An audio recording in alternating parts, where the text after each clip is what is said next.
Shalom Bapak Ibu Saudara sekalian. Selamat hari Minggu, selamat beribadah.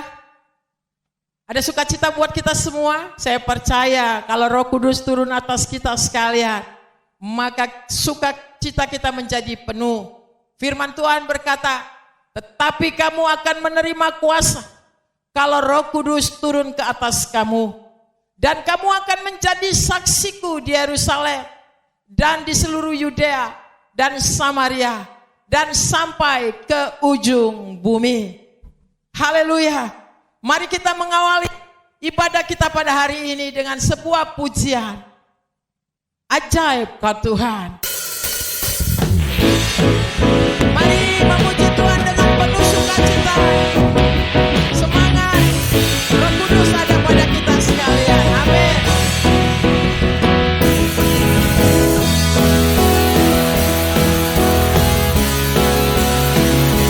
Kalau Bapak Ibu mau menari, silakan menari. Kalau mau melompat, silakan melompat. Kita mau memuliakan Tuhan. Amin. Kekuatanmu Tuhan, Kau menggapaku. Amin.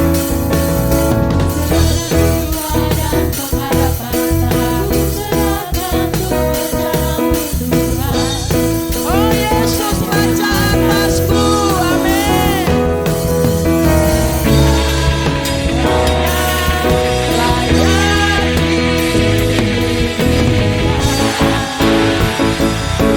Ajaib kau Tuhan,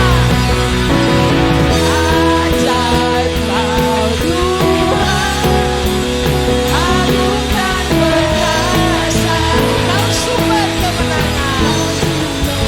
Amin, amin. Kuasa, pemerintah selamanya, Yesus Kaulah Raja mulia. Haleluya. Amin, amin.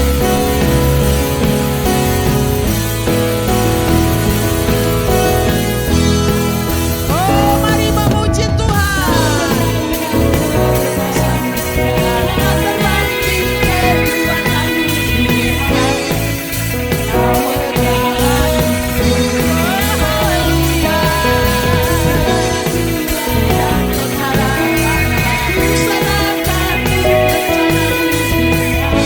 Yesus Raja atasku. Yes. Amin. Haleluya. Amin. Ajaib Tuhan.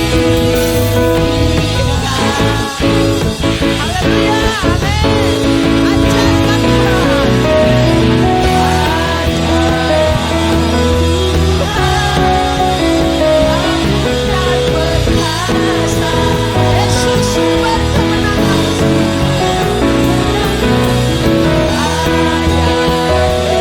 Kuasa, pemerintah selamanya, Yesus Kaulah Raja mulia.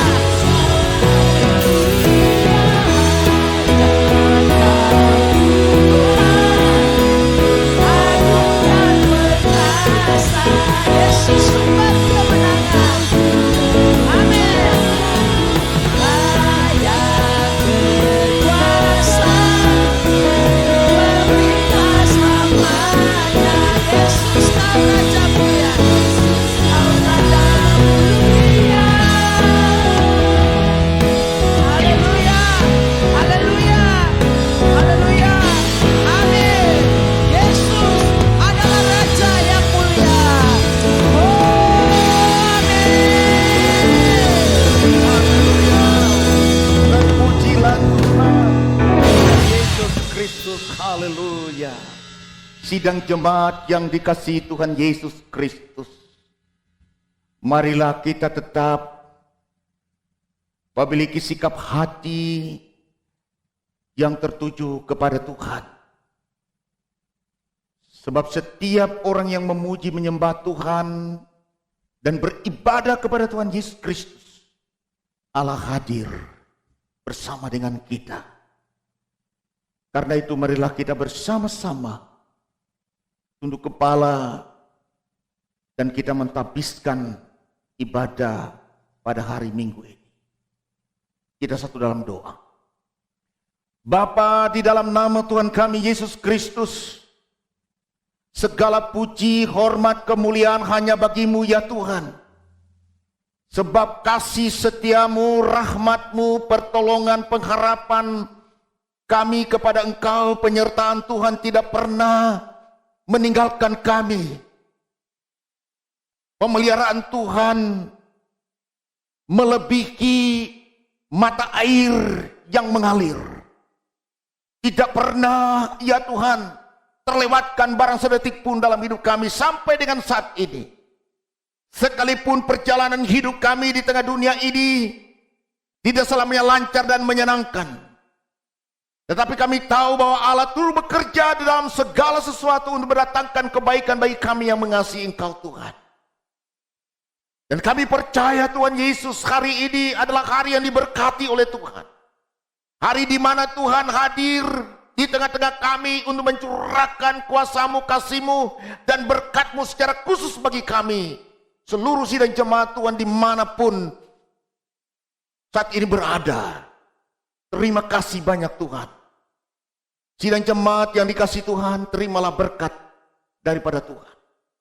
Bahwa sesungguhnya pertolongan dalam ibadah di hari ini datangnya dari Tuhan yang menciptakan langit dan bumi, dan yang tidak pernah meninggalkan ciptaan tangannya.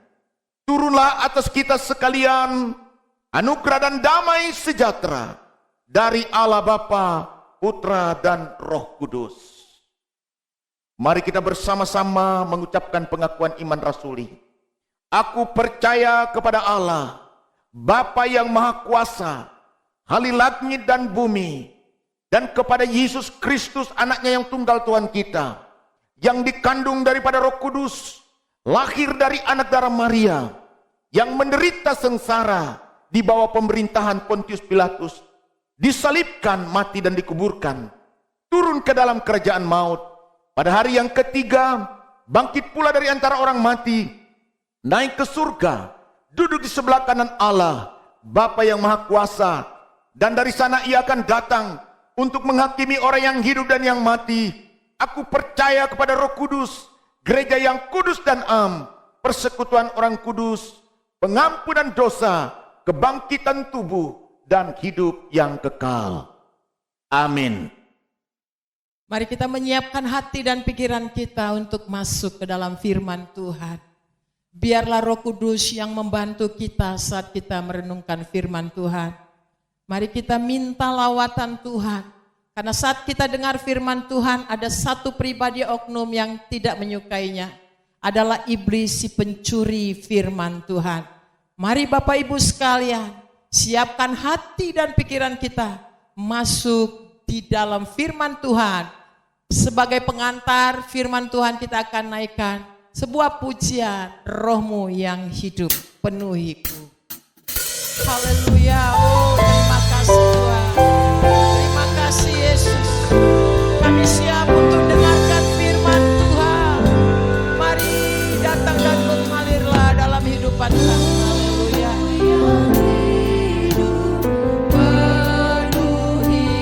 Mengalir dalamku. Jiwaku menang bersamamu. Jiwaku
Bapa, dimuliakan nama-Mu Tuhan.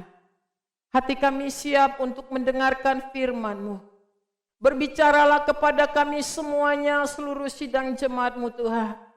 Tidak ada sesuatu yang dapat membawa kami jalan keluar dari setiap permasalahan kami. Tetapi firman Tuhan ya dan amin yang akan kami dengarkan bersama-sama, itulah membawa kami jalan keluar dari setiap permasalahan kami. Oleh karena itu kami berdoa, segala macam gangguan-gangguan dari si jahat, kami patahkan kuasanya dalam nama Yesus. Roh Kudus berkuasa atas kami, beracara kepada kami saat firman Tuhan diberitakan dari awal, pertengahan sampai akhirnya. Biarlah Roh Kudus berkuasa atas kami. Terima kasih Bapa di surga. Terpujilah nama Tuhan Yesus Kristus. Di dalam nama Tuhan Yesus kami berdoa. Haleluya. Amin. Firman Tuhan pada saat ini terambil dari Kisah Para Rasul pasal yang kedua, ayat yang ke-41 sampai 47. Demikianlah bunyi firman Tuhan. Cara hidup jemaat yang pertama. Orang-orang yang menerima perkataannya itu memberi dirinya dibaptis, dan pada hari itu jumlah mereka bertambah kira-kira 3.000 jiwa. Mereka bertekun dalam pengajaran rasul-rasul dan dalam persekutuan, dan mereka selalu berkumpul untuk memecahkan roti dan berdoa. Maka ketakutanlah mereka semua, sedang rasul-rasul itu mengadakan banyak mujizat dan tanda. Dan semua orang yang telah menjadi percaya tetap bersatu, dan segala kepunyaan mereka adalah kepunyaan bersama. Dan selalu ada dari mereka yang menjual harta miliknya, lalu membagi-bagikannya kepada semua orang sesuai dengan keperluan masing-masing. Dengan bertekun dan dengan sehati, mereka berkumpul tiap-tiap hari dalam bait Allah. Mereka memecahkan roti di rumah masing-masing secara bergilir, dan makan bersama-sama dengan gembira dan dengan tulus hati, sambil memuji Allah. Dan mereka disukai semua orang, dan tiap-tiap hari Tuhan menambah jumlah mereka dengan orang yang diselamatkan. Amin. Tema firman Tuhan buat kita sekalian adalah dipenuhi Roh Kudus. Bapak Ibu Saudara yang kekasih dalam Tuhan Yesus Kristus, ada begitu banyak penafsiran yang kita dengar. Orang yang dipenuhi oleh Roh Kudus, ada yang mengatakan dia harus rebah, dia harus jatuh. Ketika Tuhan berkata, terimalah Roh Kudus, maka semuanya jatuh. Itu tandanya dipenuhi Roh Kudus. Ada yang mengatakan demikian. Ada juga yang mengatakan kalau dipenuhi Roh Kudus itu tandanya dia bisa mendapat penglihatan, bisa mendengar suara Tuhan berbisik di telinganya secara halus. Kalau dia dipenuhi oleh Roh Kudus, dibawa ke surga, dibawa ke api neraka. Kalau dia dipenuhi Roh Kudus, ditandai dengan teriak-teriak, histeris, berbahasa lidah, sambil berteriak-teriak. Ada begitu banyak, Bapak Ibu Saudara, penafsiran-penafsiran di sekitar kita. Ciri-ciri orang yang dipenuhi oleh Roh Kudus. Apakah memang harus demikian? Firman Tuhan berkata kepada kita sekalian. Yesus berkata dalam Matius 7 ayat yang ke-16.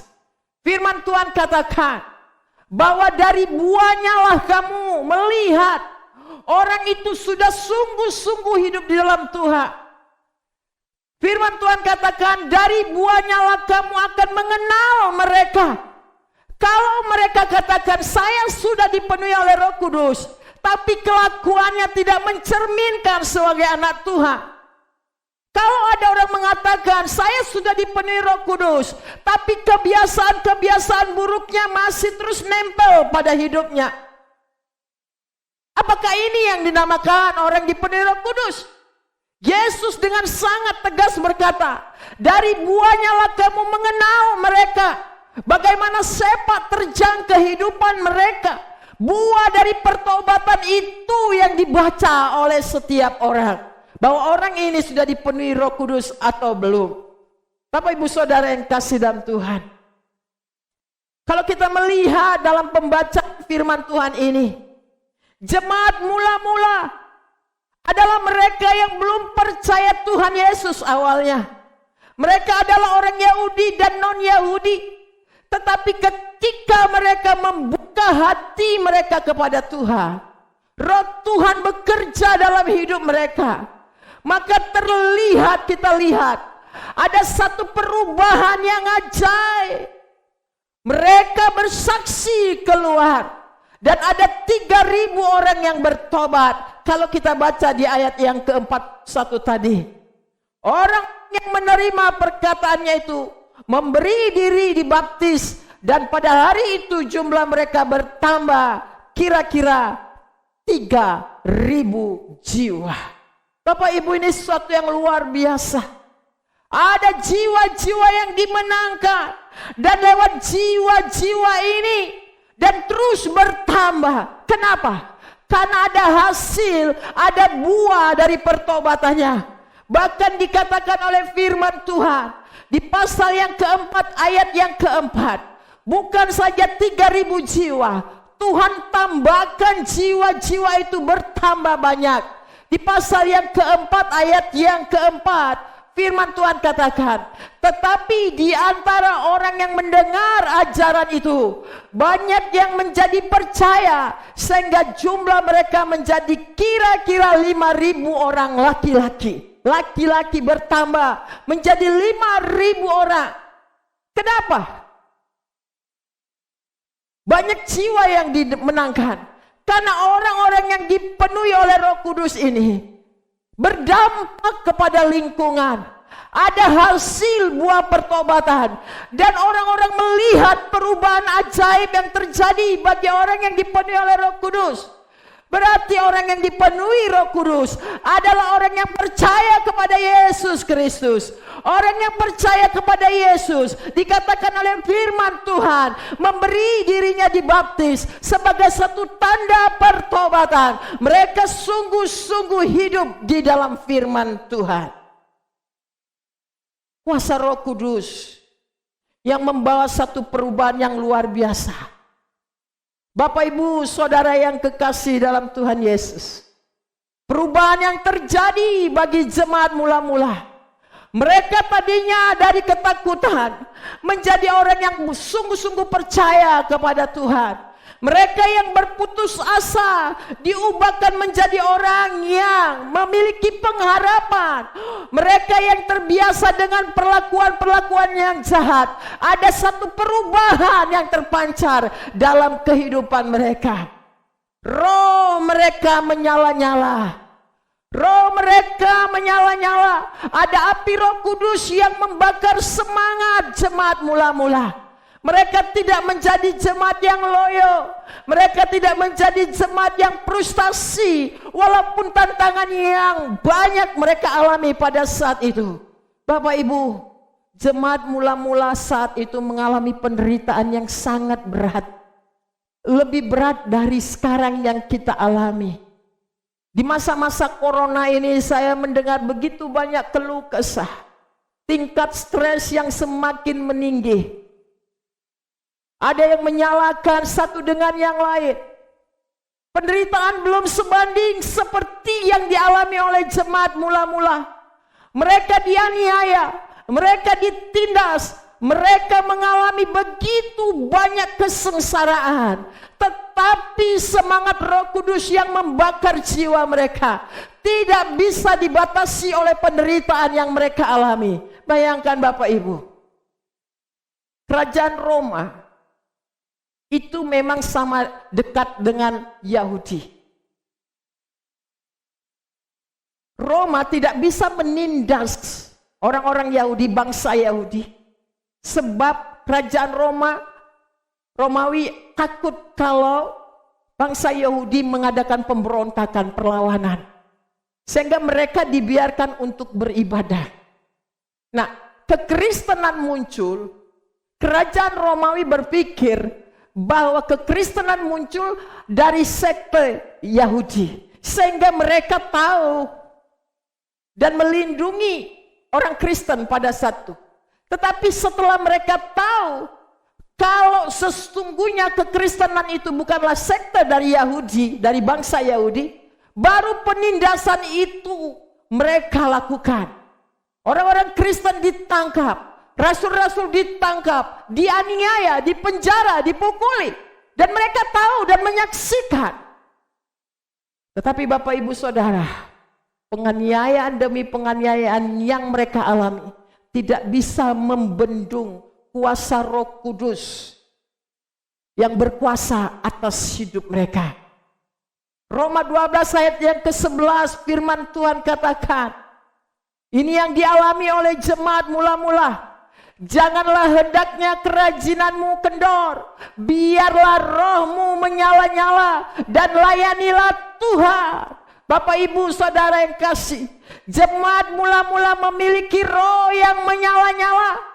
Roh mereka yang menyala-nyala adalah karya Roh Kudus dalam kehidupan mereka. Mereka tidak lagi mementingkan diri mereka sendiri. Mereka tidak lagi memusingkan diri mereka sendiri. Mereka keluar dan bersaksi tentang siapa? Yesus Kristus. Bapak Ibu, ada begitu banyak orang Kristen rohnya tidak menyala lagi. Justru rohnya menjadi padam. Ciri-ciri orang Kristen yang rohnya padam itu adalah wajahnya selalu muram. Datang ke gereja wajah muram terus. Masuk ke gereja wajahnya berubah menjadi suram. Pulang dari gereja wajahnya berubah menjadi seram. Itu orang Kristen yang rohnya padam. Apakah ada di antara kita seperti itu? Tidak.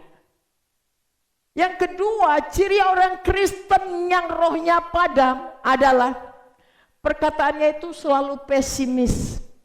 Segala sesuatu dia lihat secara pesimis. Ada dua orang ibu yang sedang berbincang-bincang. Itu memperbincangkan bunga mawar yang ada di pagar gereja. Ada seorang ibu berkata gini, waduh bagus ya, bunga mawarnya warnanya merah maron, asik loh, cantik, indah, hebat. Tuhan Yesus menciptakan bunga seindah ini. Ibu ini melihat keindahan bunga mawar ini dari bunganya. Tapi ada seorang ibu yang katakan, saya tuh tidak suka lihat bunga mawar. Karena banyak durinya. Durinya itu selalu melukai tubuh kalau dipegang. Jadi Bapak Ibu kita melihat ada dua pandangan yang berbeda untuk satu bunga mawar.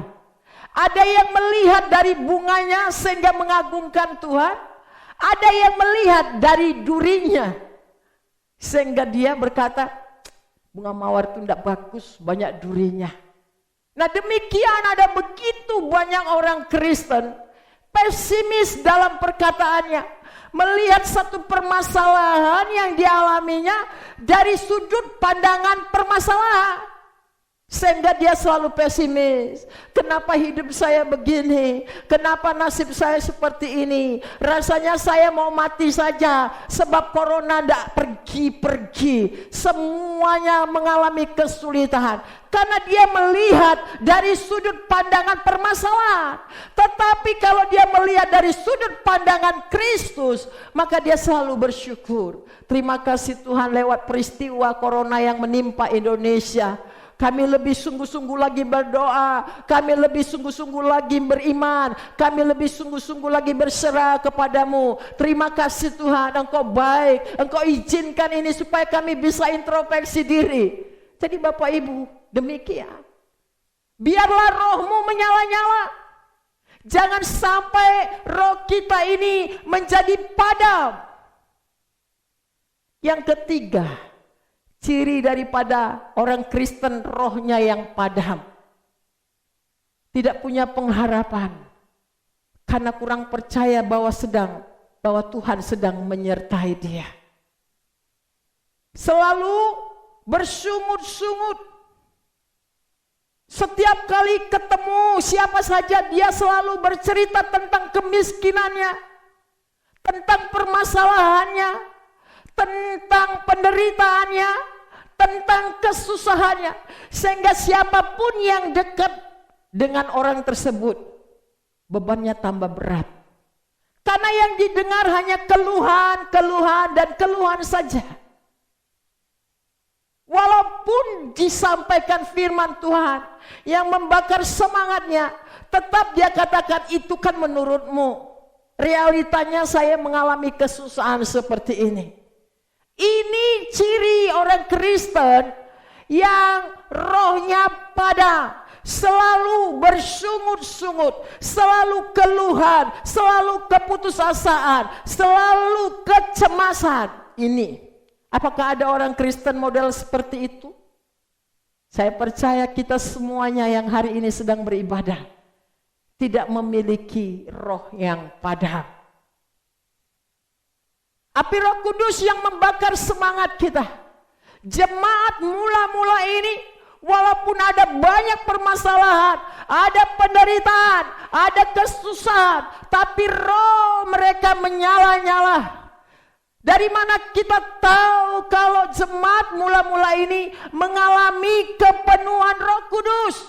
Rohnya menyala-nyala. Kita akan lihat, kita akan buktikan dari firman Tuhan yang kita dengar. Yang pertama yang kita lihat, kesaksian kehidupan jemaat mula-mula ini. Hidup mereka dipenuhi Roh Kudus. Dari mana kita tahu? Ayat yang ke-42, firman Tuhan katakan, mereka bertekun dalam pengajaran rasul-rasul dan dalam persekutuan. Dan mereka selalu berkumpul untuk memecahkan roti dan berdoa. Ini yang pertama yang kita lihat. Mereka bertekun dalam pengajaran rasul-rasul. Mereka haus akan firman Tuhan. Ada 2 kali ditekankan tentang mereka bertekun. Ayat yang ke-46 firman Tuhan katakan bahwa jemaat mula-mula mereka bertekun dalam pengajaran firman Tuhan. Dengan bertekun dan dengan sehati mereka berkumpul tiap-tiap hari dalam bait Allah. Jadi Bapak Ibu sekalian, mereka haus, mereka suka, mereka senang atas firman Tuhan. Sekalipun ada kesengsaraan, ada kesulitan, ada permasalahan, ada aniaya, ada tekanan, tetapi itu mendorong mereka untuk lebih cinta firman Tuhan, untuk lebih sungguh-sungguh kepada firman Tuhan. Bapak Ibu, firman Tuhan itu firman yang berkuasa. Mereka cinta firman Tuhan. Di masa-masa corona ini, pemerintah mengajarkan kepada kita, menganjurkan kepada kita untuk mengadakan social distance. Jaga imun di rumah masing-masing.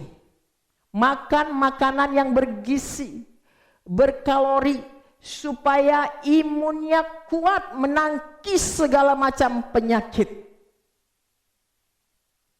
Kalau kita terus makan, jaga imun, Bapak Ibu Saudara sekalian, badannya montok, tapi imannya rontok. Kalau hanya makan tanpa firman Tuhan, badannya montok, imannya rontok, sehingga ketika menghadapi setiap tantangan dia gak kuat, dia cepat putus asa dan lari dari semua permasalahan ini.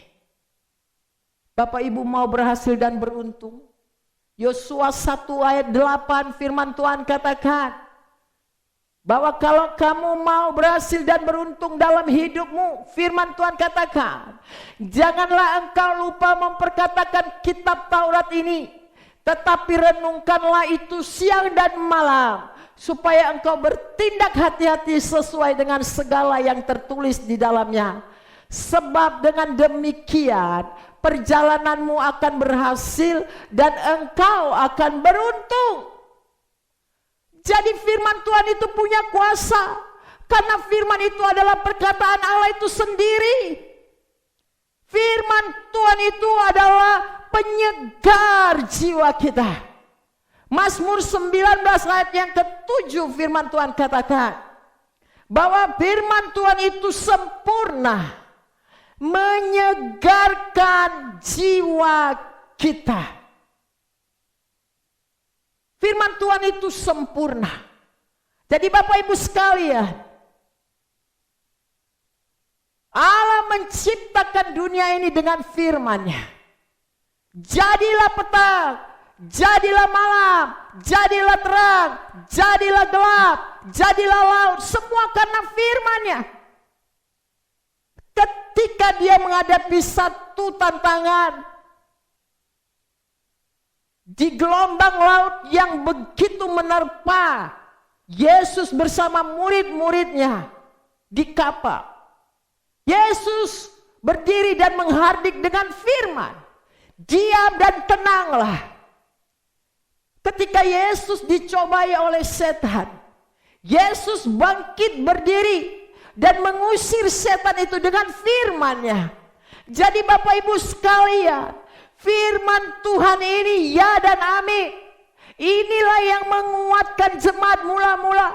Mereka bertekun dalam firman Tuhan, sehingga jemaat mula-mula kuat di dalam Tuhan.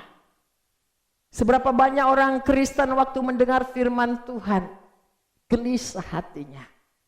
Seberapa banyak orang Kristen kalau dengar khotbah agak panjang gelisah pantatnya.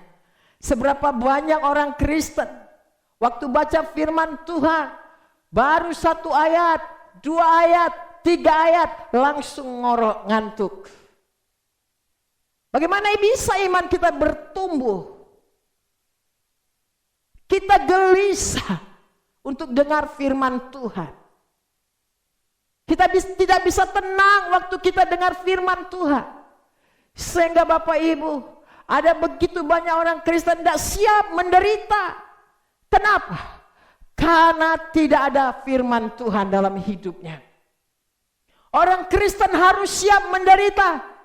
Orang Kristen tidak boleh takut terhadap penderitaan. Tapi buatlah penderitaan takut kepada orang Kristen. Karena kuasa firman Tuhan jauh lebih besar daripada penderitaan. Amin. Jangan sampai putus asa, jangan sampai stres, jangan sampai frustasi, depresi oleh karena permasalahan. Karena itu Bapak Ibu, sejauh mana kita mencintai firman Tuhan. Mari kita menggunakan waktu kita lebih banyak lagi dengar firman Tuhan. Ketika saya dipanggil untuk menjadi seorang hamba Tuhan, saya dipanggil menjadi hamba Tuhan tahun 82. Waktu itu umur saya mau ke 19, dari 18 mau ke 19 tahun. Tidak ada mimpi untuk saya jadi hamba Tuhan. Tidak ada cita-cita untuk saya jadi hamba Tuhan. Kerinduan saya dahulu itu adalah seorang arsitek. Saya punya cita-cita yang sangat tinggi untuk masuk teknik sipil. Makanya waktu saya SMA itu saya berjuang untuk dapat jurusan IPA supaya saya bisa masuk teknik sipil.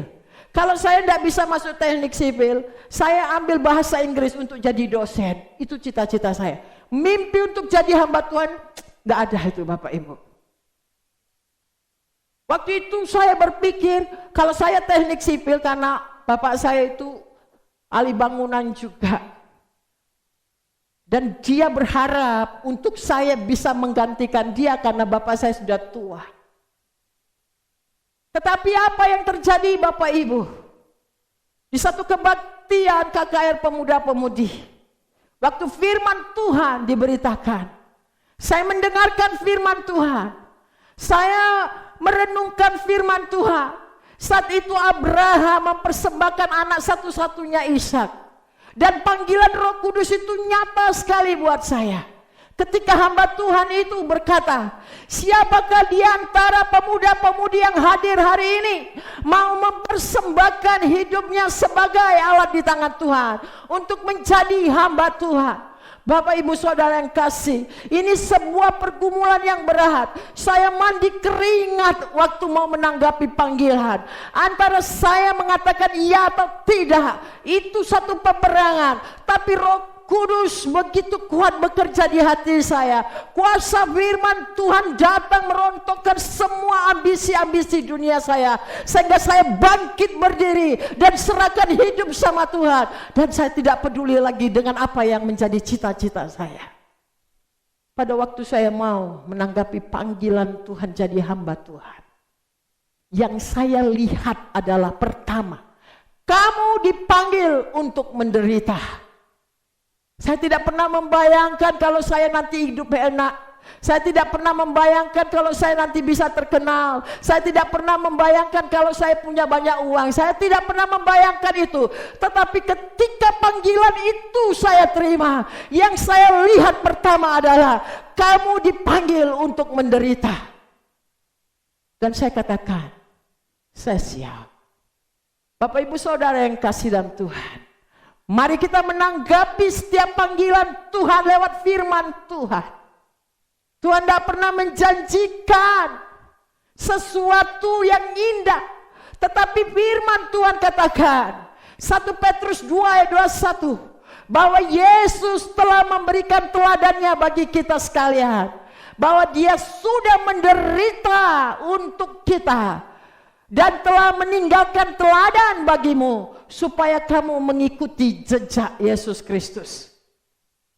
Bagaimana kita bisa kuat dalam menghadapi setiap penderitaan? Kalau kita cinta firman Tuhan. Kalau kita cinta firman Tuhan.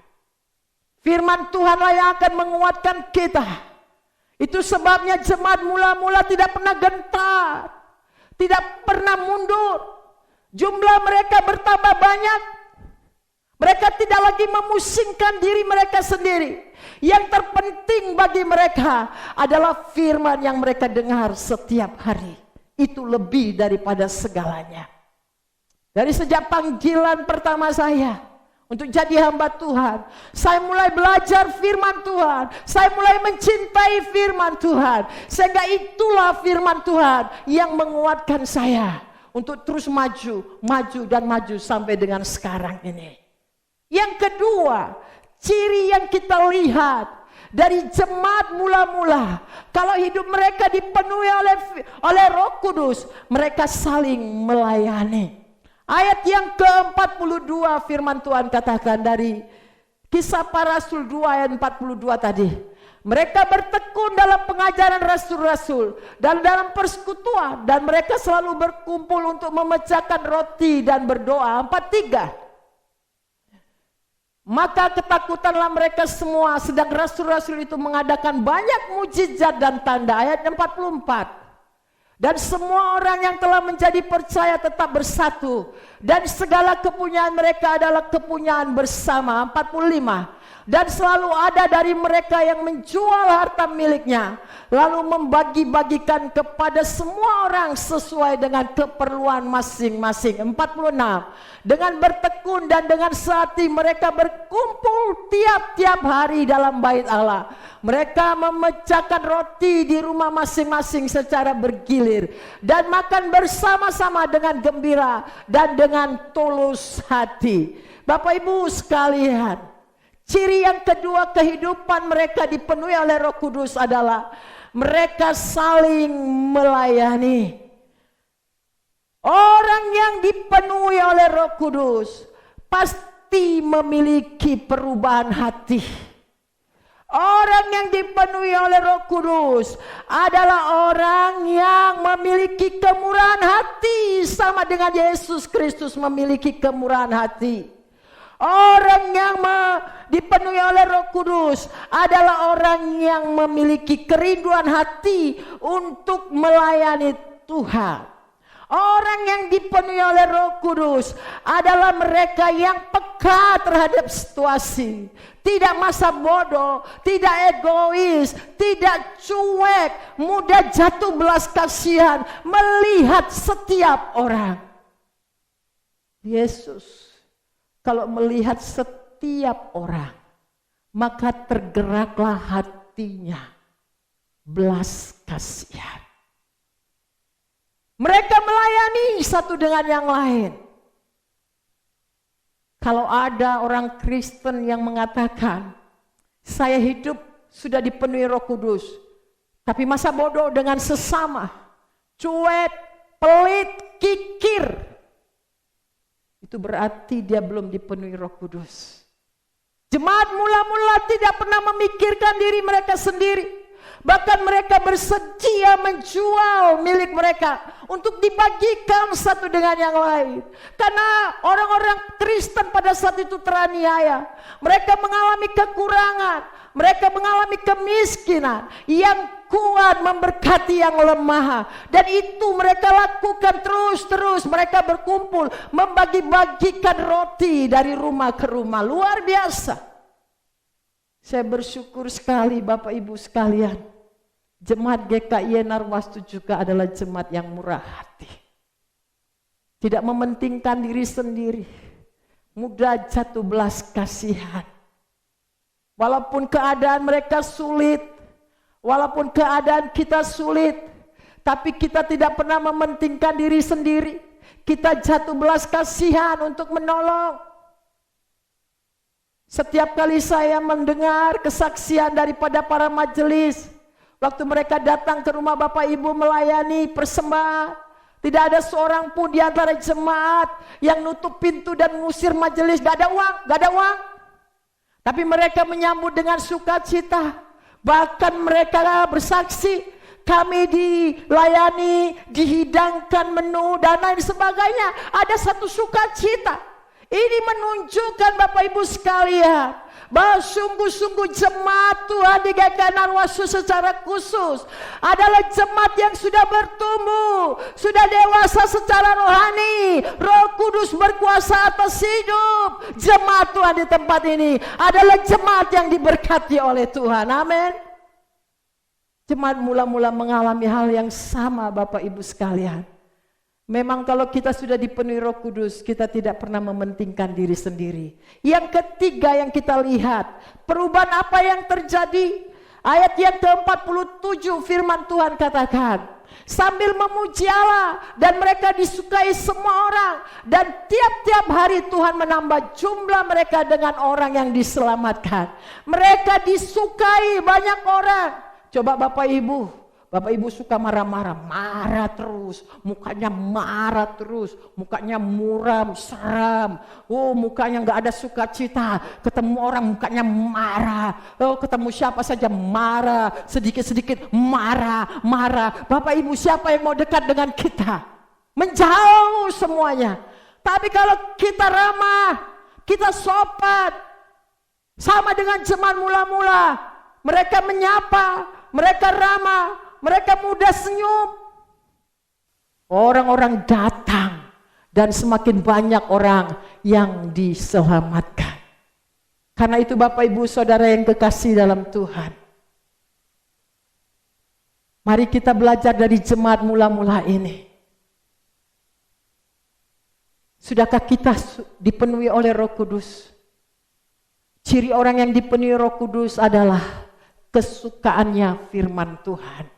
Apakah Bapak Ibu sungguh-sungguh suka kepada firman Tuhan? Ada rasa haus, ada rasa lapar akan firman Tuhan. Yang kedua, hatinya melayani Tuhan, melayani sesama, tidak mementingkan diri sendiri, tetapi peduli, mengasihi. Ya, di masa-masa corona ini, mari Bapak Ibu kita saling memperhatikan satu dengan yang lain. Ada begitu banyak orang susah, paling tidak kita mendoakan mereka. Dan yang ketiga, kehidupan mereka menjadi saksi yang luar biasa. Hidup mereka disukai banyak orang. Apakah kehadiran kita jadi batu sandungan? Atau kehadiran kita disukai banyak orang? Sehingga lewat kehidupan kita banyak jiwa-jiwa yang dimenangkan bagi Tuhan. Kiranya Tuhan memberkati kita semua. Haleluya. Amin. Mari kita berdoa. Bapa, terima kasih buat firman Tuhan yang sudah kami dengarkan bersama. Kami belajar dari jemaat mula-mula, kehidupan mereka dipenuhi oleh Roh Kudus sehingga berdampak buah daripada kepenuhan Roh Kudus yang mereka miliki. Mereka menjadi pribadi yang cinta firman, kesukaannya adalah firman. Mereka menjadi orang yang melayani satu dengan yang lain, melayani Tuhan dengan harta mereka, Tuhan dengan kekuatan dan talenta yang ada pada mereka. Oh, terima kasih Tuhan. Mereka kehidupannya menjadi berkat. Kemanapun mereka pergi selalu mendatangkan berkat, menjadi berkat bagi sesama, sehingga banyak jiwa-jiwa yang percaya kepada Tuhan Yesus Kristus. Oleh karena itu Bapa, pakailah kami semua supaya kami pun juga memiliki dampak daripada kepenuhan Roh Kudus.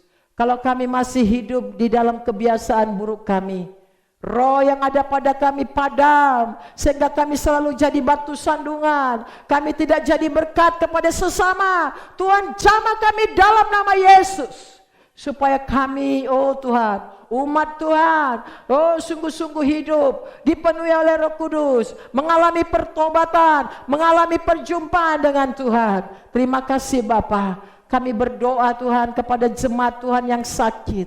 Ada di antara mereka yang sakit, dalam nama Tuhan Yesus, Tuhan sembuhkan mereka, Tuhan pulihkan, Tuhan sehatkan mereka. Berikanlah kepada jemaat-Mu imun yang kuat, sehingga mereka tidak mudah diserang penyakit, apalagi terkena dampak virus corona ini. Dalam nama Yesus, segala macam penyebaran daripada virus ini kami patahkan dalam nama Tuhan Yesus. Tuhan, kami berdoa untuk bangsa dan negara kami ini Tuhan. Kami berdoa untuk kota kami Tuhan. Sungguh-sungguh akibat daripada virus ini, kami melihat banyak kesengsaraan, banyak kesusahan, banyak frustasi, banyak tekanan-tekanan, banyak keputusasaan. Tuhan tolong dalam nama Yesus. Kami berdoa kiranya Tuhan singkirkan virus corona ini dari negeri kami Indonesia, dari kota Malang ini Tuhan. Kami berdoa supaya pemerintahan dan rakyat boleh bekerja sama. Kami berdoa Tuhan untuk pemerintahan kami yang peduli dengan rakyat, yang memberikan sumbangan-sumbangan, baik sumbangan keuangan kepada mereka yang kurang mampu, mereka yang disumbang dengan sembako ataupun sumbangan-sumbangan yang lain. Tolong Tuhan supaya sumbangan ini tidak dimanipulasi, tidak dikorupsi, tapi sampai kepada sasaran. Kami berdoa dalam nama Yesus. Mari umat Tuhan supaya peduli dengan sesama. Kami berdoa supaya kami mengambil satu sikap untuk berdoa kepada sesama kami dalam nama Yesus. Terima kasih Bapa, terima kasih Tuhan. Jemaat Tuhan GKI Narwastu, Tuhan memberkati. Umat Tuhan dimanapun mereka berada diberkati. Tuhan tolong berkati perekonomian mereka, berkati rumah tangga mereka, Berkati ya Tuhan pekerjaan mereka, berkati keluarga mereka dalam nama Yesus. Terima kasih Tuhan, terima kasih. Terpujilah namamu Bapa di surga. Sebentar lagi kami akan memberikan persembahan. Tuhan menguduskan persembahan ini. Oh hamba-hamba Tuhan yang melayani persembahan, diberkatilah mereka semuanya. Tuhan terima kasih Bapa. Terpujilah nama Tuhan kami Yesus Kristus. Kami sungguh mengucap syukur, kami memuji namamu Tuhan. Di dalam nama Tuhan kami Yesus Kristus, kami sudah berdoa dan bersyukur. Haleluya. Amin. Mari Bapak Ibu kita akan akhiri ibadah kita pada saat ini dengan satu pujian. Ku buka hati untuk jamahanmu, berserah penuh di hadiratmu. Biarlah Tuhan mengambil alih seluruh hidup kita. Kita mau menyembah Tuhan. Haleluya. Terima kasih Tuhan, terima kasih. Buka hati untuk jamahanmu, berserah penuh di hadiratmu. Kau ambil alih seluruh hidupku di altarmu, di altarmu.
Bapak Ibu sidang jemaat yang saya kasih dalam Tuhan,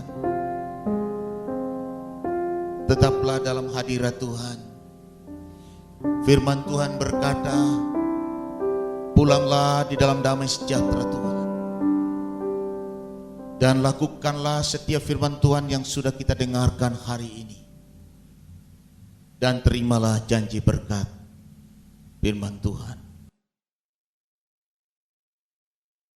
Tuhan mengasihi engkau dan mengasihi seluruh anggota keluargamu melebihi bangsa-bangsa yang tidak mengenal Allah. Amin.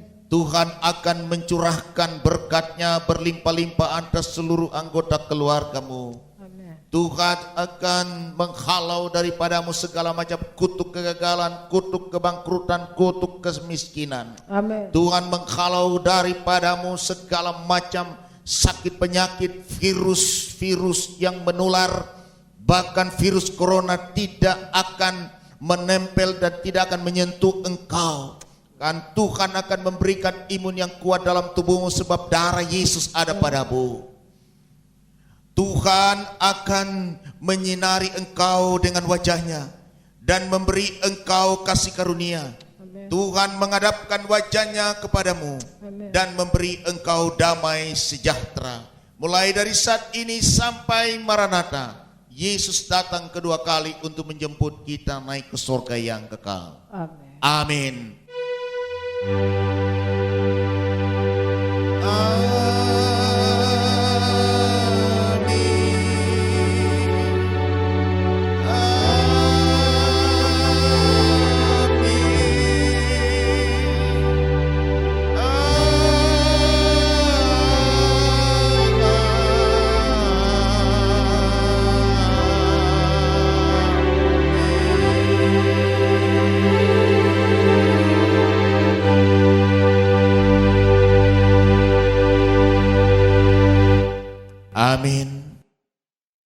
Mari kita saat teduh sejenak di dalam doa.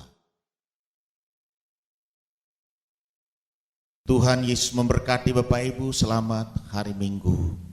Shalom. Yesus